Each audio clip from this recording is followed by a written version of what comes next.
তোমার খারাপ পরিস্থিতিতে যদি তোমার প্রিয় জনেরা, আপন জনেরা তোমার হাত ছেড়ে চলে যেতে চায়, তবে তাদেরকে চলে যেতে দাও, তাদেরকে আটকিও না।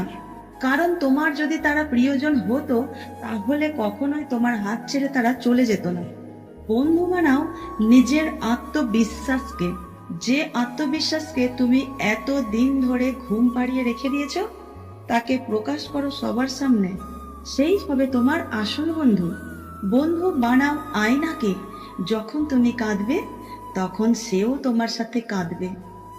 অন্তত তোমার কান্না নিয়ে অন্যের সামনে সমালোচনা করবে না, হাসি ঠাট্টা করবে না।